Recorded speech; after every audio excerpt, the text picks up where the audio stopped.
Good morning dear student, most welcome in bio class. और बच्चों, जैसे कि बताया कि जो अपने रनिंग टॉपिक चल रहा है वो एंजाइम है, और अपनी जो यूनिट चल रही है प्लांट फिजियोलॉजी फर्स्ट है, उसके अंदर अपन 3 टॉपिक कंप्लीट कर चुके हैं। चौथा जो टॉपिक चल रहा है एंजाइम, जो चैप्टर नंबर 9 है, और इसके अंदर एंजाइम के अंदर क्या क्या चीज़ें डिस्कस कर ली है आपको मैं बता दूँ। ठीक है, एंजाइम है। ठीक है, एंजाइम जो टॉपिक लिखा है मैंने यहाँ पे आपको थोड़ा,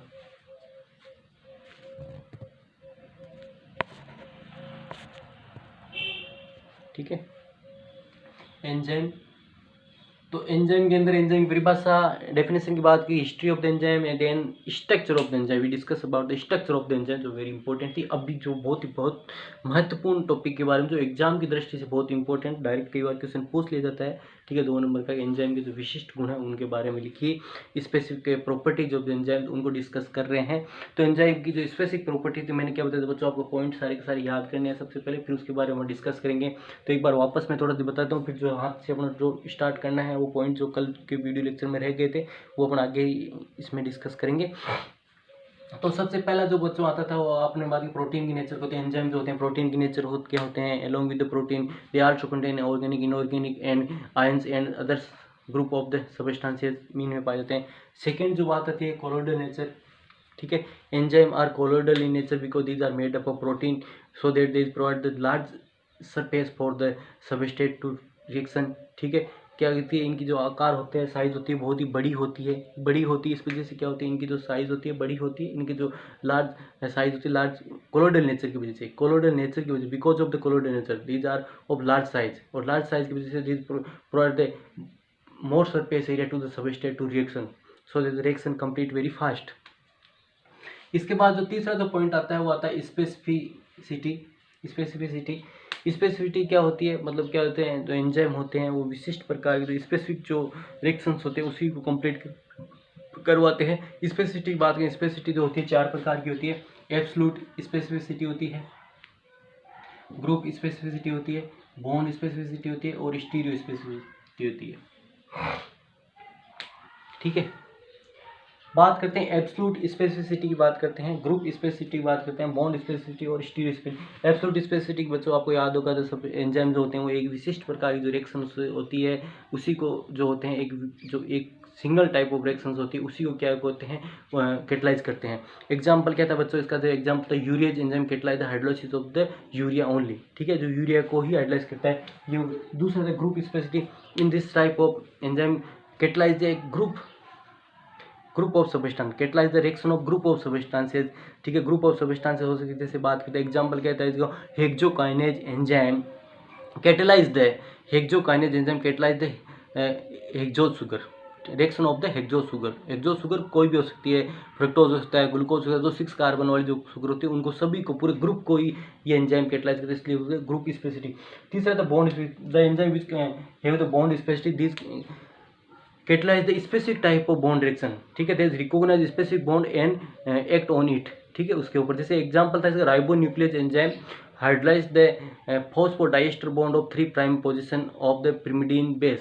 ठीक है, जैसे अपने बात की आप देखना वो जो डिस्कस कर रखा है, तो फॉस्फोडाइएस्टर बॉन्ड होता है जो 3 प्राइम पोजीशन, उसी को ये क्या करता है कैटलाइज करता है। उसके बाद जो चौथा आता है स्टीरियो स्पेसिफिसिटी आता है। स्टीरियो स्पेसिफिसिटी के अंदर क्या होते हैं, जो केमिकल्स होते हैं उनके जो स्टीरियो आइसोमर्स हो सकते हैं, तो इसमें बात करते हैं जो एमिनो जो ऑक्सीडेज एंजाइम है catalyse only amino Amal oxidase catalyse only L amino acid, does not catalyse the reaction of the D amino acid, मतलब एल एमिनो एसिड को ही कैटलाइज करता है, ये उसकी रिएक्शन को कैटलाइज करता है। डी एमिनो एसिड जो रिएक्शंस होती है उनको कैटलाइज नहीं करता है। ठीक है, उनको कैटलाइज ये नहीं करता है, इस प्रकार से। तो ये बात थी बच्चों इसमें स्पेसिफिसिटी की। अब जो जो पॉइंट रह गए थे वो पॉइंट अपन डिस्कस करते हैं वन बाय वन।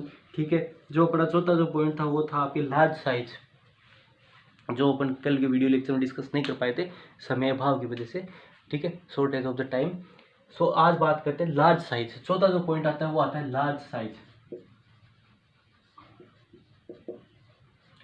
बच्चों तो इसमें एक चीज याद रखना, प्रोटीन से बने थे enzyme made up of protein, और because of the protein there is nature of colloidal nature. ठीक है, कोलोइडल नेचर होते हैं, और कोलोइडल नेचर की वजह से क्या these provide large surface area to the substrate to the substrate, ठीक है, to the substrate for reaction, ठीक। जैसे इसमें एग्जांपल जैसे बताएं, जैसे यहाँ देखो बच्चों, ये जो मान लो एंजाइम है, ठीक है, एंजाइम क्या होता है, कोलोइडल प्रकृति का होता है, ठीक है, एंजाइम क्या होता है, कोलोइडल नेचर का होता है। एंजाइम जो होता है कोलोइडल नेचर का होता है, देखो, तो कोलोइडल नेचर इस प्रकार से, कोलोइडल नेचर को, तो इस वजह से क्या हो जाता है कि इसमें जो एक्टिव साइट होती है वो एक लार्ज स्पेस होता है, तो this provide the large space for the two the reactant, जो सबस्ट्रेट उसको, तो यहाँ पे मान लो एक सबस्ट्रेट जुड़ गया, एक सबस्ट्रेट जुड़ गया, so the more substrate bind to the enzyme and the reaction proceed very fast, ठीक है। इससे क्या होता है, these large surface area, these provide इसे लिख देता हूँ, दीज प्रोवाइड, यहाँ पे these provide large surface area to the substrate. देखो लार्ज सरफेस एरिया, तो यहाँ पे नंबर्स ऑफ द सबस्ट्रेट यहाँ पर बाइंड हो सकते हैं इसके साथ में, और बाइंड होने से क्या हो जाएगा, रिएक्शन होगी, वो क्या हो जाएगी, रिएक्शन क्या हो जाएगी, फास्ट हो जाएगी, रिएक्शन क्या हो जाएगी, वेरी फास्ट हो जाएगी, रिएक्शन क्या हो जाएगी, वेरी फास्ट हो जाएगी, ठीक है, इस प्रकार से। तो अपन बात कर सकते हैं यहाँ पर इस प्रकार से, ये है, ठीक है, रिएक्शन हो जाएगी, वो क्या हो जाएगी, वेरी फास्ट हो जाएगी, समझ गए। तो लार्ज सरफेस एरिया से क्या फायदा हो गया, लार्ज सरफेस एरिया से क्या होगा, is provide the large surface area to the substrate to reaction, so that the reaction proceed very fast, ठीक है। फिर ये हो गया आपके लार्ज सरफेस एरिया की बात होगी। इसके बाद आती है, जो नेक्स्ट पॉइंट आता है, जो नेक्स्ट जो पांचों जो पॉइंट आता है वो डिस्कस करते हैं। जो फिफ्थ नंबर का जो पॉइंट है, capacity to react with the acidic and basic substrate. ये पांचों point, capacity to react with acidic and basic substrate, ठीक है। आपको पता है ये पांच पॉइंट की बात करें तो अपन को पता ही है कि जो एंजाइम होते हैं, एंजाइम्स की बात करें, enzyme are made up of protein, most of the part of the enzyme made of the protein, so enzyme protein is the amphoteric in nature, amphoteric in nature, और amphoteric का nature का मतलब होता है react with the both acidic and basic, so that these react with the acidic and basic substrate, so that these react with the both acidic and basic substrate। देखो capacity to react with acidic and basic substrate, capacity to react with acidic and basic substrate, capacity to react with acidic and basic substrate का मतलब क्या हो गया बच्चों, क्या हो गया कि यहाँ पर मैं बता रहा हूँ एंजाइम जो होते हैं प्रोटीन से बने होते हैं, made up of the protein, so protein are the amphoteric in nature, तो enzyme also the amphoteric in nature, ठीक है, इस प्रकार से amphoteric in nature, so that they react with the both acidic and basic substrate equally, ठीक है। तो ये बहुत जो सबस्टेंस उसमें ये एक्टिविटी शो कर सकते हैं, ठीक है। इसके बाद जो नेक्स्ट जो इसके अंदर जो पॉइंट आता है, जो लास्ट जो पॉइंट है वो आता है आपके एंजाइम इनहिबिशन। इसके बाद जो नेक्स्ट पॉइंट आता है वो आता है, छठा पॉइंट आता है, वो आता है आपके एंजाइम इनहिबिशन।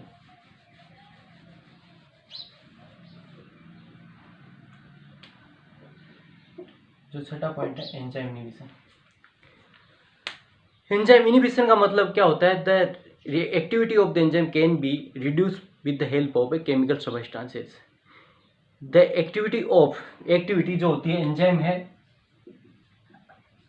एंजाइम की एक्टिविटी है, ठीक है, एक्टिविटी जो होती है एंजाइम की उसको रिड्यूस या स्टॉप कर सकते हैं with A substances,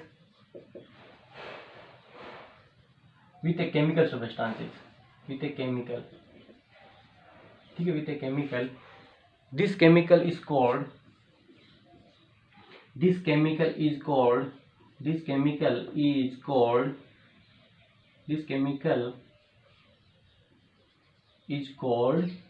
inhibitor, this chemical is called inhibitor, ठीक है। मैंने क्या बताया बच्चों यहाँ पर, मैंने ये बताया है कि enzyme activity can be reduce, कम कर सकते हैं और स्टॉप कर सकते हैं, कैन बी रिड्यूस और stop with the help of a chemical substances, this chemical substances is called the inhibitor. Inhibition जो होता है इनहिबिटर बोलते हैं, और this is process called the inhibition, this process is called inhibition. और inhibition जो होता है, इनहिबिशन जो होता है वो दो प्रकार का होता है, डायरेक्ट और डायरेक्ट और इनडायरेक्ट, इनहिबिशन में भी डायरेक्ट और इनडायरेक्ट होता है, ठीक है। उत्क्रमणीय हो सकता है, रिवर्सिबल हो सकता है और इरिवर्सिबल हो सकता है, ठीक है। जैसे अपन बात किया इसमें, तो इसमें इनहिबिशन कैन भी डायरेक्ट और इनडायरेक्ट या रिवर्सिबल और रिवर्सिबल भी हो सकता है। अब इसके बाद बच्चों ये थे जो अपने पॉइंट थे, आपको स्पेसिफिक प्रॉपर्टी जो बहुत ही इंपॉर्टेंट, मैंने 500 धीरे धीरे आपको तो वीडियो में समझ ही आई कि जो लाइन ऑफ बुक्स की सारी जो रेफर की बातें, ये आपको ऑन टिप्स पे ही होना चाहिए। ये जो चैप्टर है आपको टिप्स पे होना चाहिए, क्योंकि आपको याद हो चुका है कि मैं 12th की बात कर रहा हूँ, 11th में कोई बात नहीं थी, 12th में बात कर रहा हूँ। एक एक चीज़ मैंने पिछली बार भी इसी प्रकार से पढ़ाई थी, अभी भी इसी प्रकार से पढ़ा रहा हूँ, है ना। आपको पूरा मैं समय दे रहा हूँ हर चीज़ के लिए, पॉइंट के लिए, और लाइन टू लाइन पढ़ा रहा हूँ। तो मुझे उम्मीद है कि आप इनको सबको टॉप टिप्स के कर लोगे, इनको सबको टिप्स पे आपको कहीं पे देखने की जरूरत नहीं कि बोर्ड एग्जाम है। आपको फायदा ये होगा, ये बार सिलेबस आधा पढ़ना पड़ेगा, इसमें आप अच्छे से अच्छा स्कोर कर सकते हो, हर सब्जेक्ट में 100 में 100 ला सकते हो, ठीक है। तो ये आपको था, अपने एंजाइम की स्पेसिफिक प्रॉपर्टीज के बारे में पढ़ा है। अब जो आगे का जो टॉपिक अपन डिस्कस करते हैं, फैक्टर इफेक्टिंग एंजाइम एक्टिविटी। जो आगे की जो अपन टॉपिक जो डिस्कस करते हैं वो बात करते हैं factor affecting enzyme activity.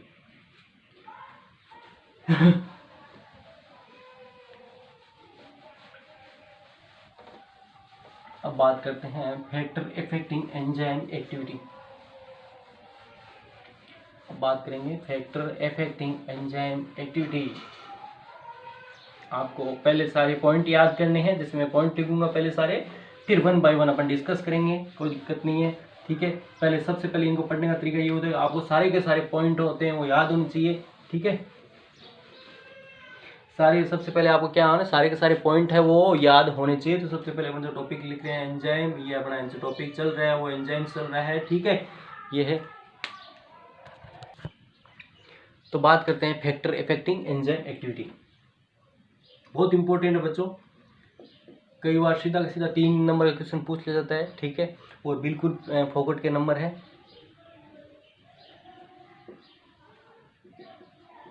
Factor affecting enzymes activity, ठीक है। Factor affecting enzymes activity, factor affecting enzyme activity, enzyme की एक्टिविटी को प्रभावित करने वाले फैक्टर कौन कौन से हैं जो एंजाइम की कार्य को करने से रोकते हैं, जो एंजाइम की जो कार्यशीलता है कार्य करने से रोकते हैं, या उनका कार्य जो है एक्टिविटी होती है वो इन्फ्लुएंस हो सकती है ना, इफेक्ट हो सकती है। तो वो फैक्टर कौन कौन से, सबसे पहले मैं इनके नाम मेंशन कर रहा हूँ बच्चों। सबसे पहले आपको नाम याद करने हैं, उसके बाद जो अपन बात करेंगे 1 बाय 1 को डिस्कस करेंगे, ठीक है। तो सबसे पहले अपन बात करते हैं फैक्टर के नाम की। तो पहले आता है temperature,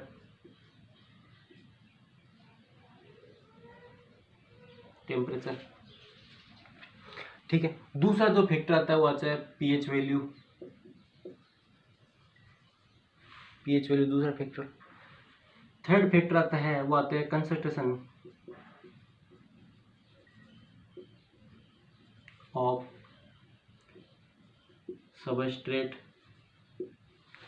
concentration of the substrate. तो थर्ड पॉइंट आता है वो आता है कंसंट्रेशन ऑफ द सबस्ट्रेट। चौथा जो इसमें आता है फैक्टर वो आता है आपके कंसंट्रेशन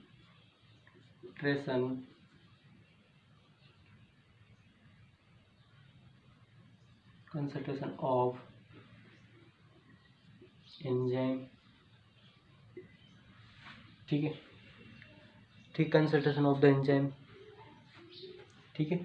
पांचवा जो फैक्टर आता है वो आता है बच्चों आपके इसमें, ठीक है, पांचवा पॉइंट वो आता है वो क्या आता है कंसंट्रेशन ऑफ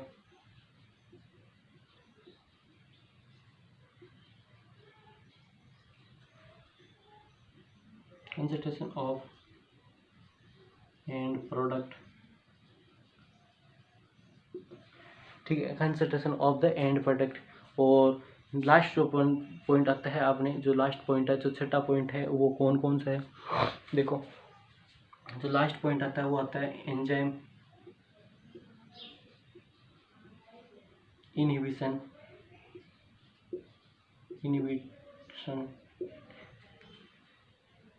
या एंजाइम इनहिबिटर और पॉइजन्स। जो एंजाइम जो इनहिबिशन होता है बच्चों वो बात करते हैं। एंजाइम जो इनहिबिशन होता है वो 2 प्रकार का होता है, ठीक है। इनहिबिशन लिख लो आप चाहे, और पॉइजन। एंजाइम इनहिबिशन होता है, दो प्रकार का होता है, एक तो होता है कॉम्पिटिटिव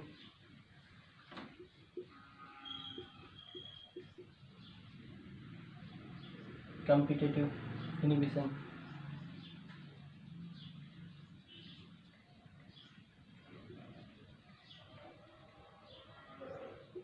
दूसरा आता है वो आता है नॉन कॉम्पिटिटिव इनहिबिशन।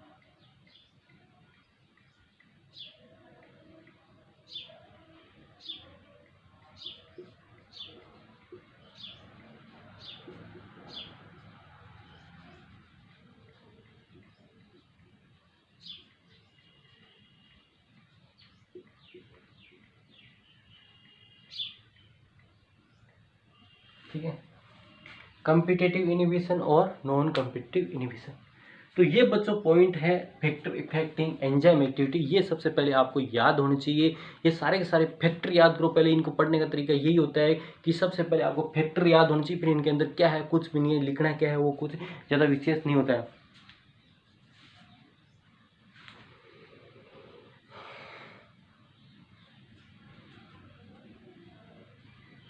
फैक्टर के नाम याद कर लो। पहला है टेम्परेचर है, दूसरा पीएच वैल्यू है, तीसरे कंसंट्रेशन ऑफ द सबस्ट्रेट है, चौथा है कंसंट्रेशन ऑफ एंजाइम है, पांचवा है कंसंट्रेशन ऑफ एंड प्रोडक्ट है, छठा है एंजाइम इनहिबिशन और पॉइजन है। ठीक है, इसमें एंजाइम इनहिबिशन जो होता है 2 टाइप्स का होता है, competitive inhibition and non competitive inhibition. ठीक है, प्रतिस्पर्धी और नॉन प्रतिस्पर्धी जो निरोधक जो होते हैं उनके नाम, निरोधन जो होता है उनके नाम दिए हुए हैं। तो इसमें आपको 1 बाय 1 सारे के सारे ये फैक्टर इफेक्टिंग इनके नाम याद हो गए हैं। तो अपन आगे डिस्कस करते हैं। एक बार पुनः एक बार याद करो, सारे से बगैर देखे एक बार आप याद करने की कोशिश करो। ठीक है, मेरा पढ़ाने का तरीका यही है कि क्लासरूम में होता तो मैं आपको पूछता कि आपको याद हो गए, फिर अपन आगे चलते। लेकिन यहाँ वीडियो लेक्चर के माध्यम से अपन इतना नहीं होते, तो आपको ये सारे पॉइंट याद हो गए, फिर अपन इनको याद करने में ज़्यादा आसानी हो जाएगी। फैक्टर इफेक्टिंग कौन कौन से किस किस प्रकार से, तो उनको 1 बाय 1 अपन डिस्कस इसमें करेंगे।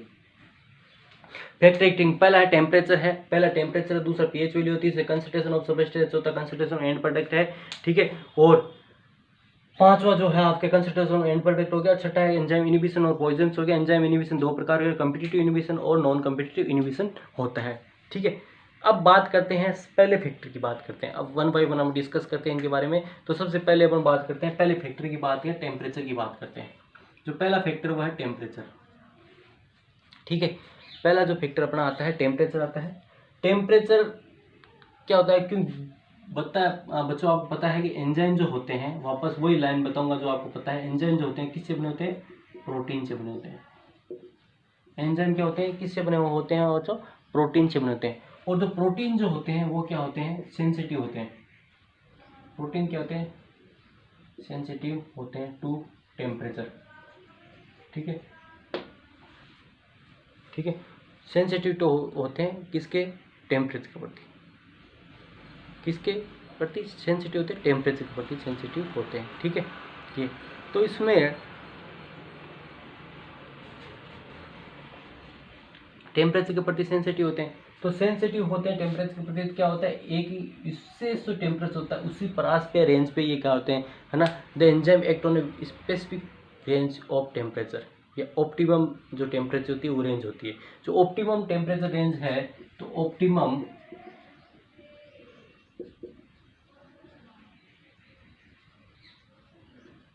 टेम्परेचर जो रेंज है, ठीक है, ऑप्टिमम टेम्परेचर जो रेंज है वो आती है इसमें 20 डिग्री सेंटीग्रेड से 35 डिग्री सेंटीग्रेड।